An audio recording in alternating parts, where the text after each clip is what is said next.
என்ன பண்ணணுமா, கர்த்தருடைய வேதத்தை வாசிக்க வாசிக்க என்ன ஆகும்னா, நம்மளோட துர்குணங்கள் ஒவ்வொருத்தருக்குள்ள நம்ம எல்லாரும் பாவிகளாக இருந்தவங்க தான். இயேசு கிறிஸ்துவோட கிருபையினால, அவர் கொடுத்த விசுவாசத்தினால நம்மளோட பாவத்தெல்லாம் அறிக்கையிட்டு என்றைக்கு நம்ம அவரை சொந்த ரட்சகரா ஏற்றுக்கொண்டோமோ அன்றைய தினத்திலேருந்து என்னவா, நம்மளோட அந்த ஜென்ம சுபாவங்கள், அந்த பாவங்கள் அதெல்லாம் நம்மளை விட்டு ஒழிந்து போயிடணும். இப்பயும் உங்களுக்குள்ள இந்த துர்குணம், இல்ல இந்த கபடம், இந்த வஞ்சகம், இந்த பொறாமை, இந்த மாதிரி புறங்கொடுதல் இதெல்லாம் இருக்குனாக்க இன்னைக்கு ஆண்டவர்கிட்ட உதவி கேளுங்க.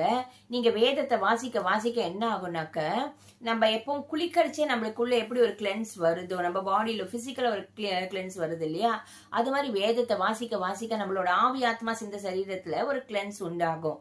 சோ இந்த மாதிரி சுபாவங்கள் உங்களுக்குள்ள இருக்கச்சு இந்த வேத வார்த்தை என்ன பண்ணும், இருபுறம் கருகுள்ள பட்டயம் சொல்லுகிற நமக்குள்ள கிரியை செய்யும், கேட்கிற ஜனங்களுக்குள்ள கிரியை செய்யும். அப்போ ஒரு சுத்திகரிப்பு உண்டாக்கும். அப்ப நீங்க வேத வார்த்தையில நீங்க பசிதாகமா இருக்கச்சு, வேதத்தை வாசிக்கச்சு இந்த சுபாவங்கள் எல்லாம் உங்களை விட்டு ஒழிந்து போகும்படி ஆண்டவர் உங்களுக்கு உதவி செய்வார், உணர்வுள்ள ஆவியை தருவார். அப்ப நீங்க இந்த சுபாவங்கள்லாம் தவறுன்னு உணர்ந்து கொண்டு அதை விட்டு விலக, அதை விட்டு விட, பாவத்தை அறிக்கையிட்டு விட்டு விட தேவன் கிட்ட கிருபை பெற ஆண்டவர் உங்களுக்கு உதவி செய்வார். ஆமென்.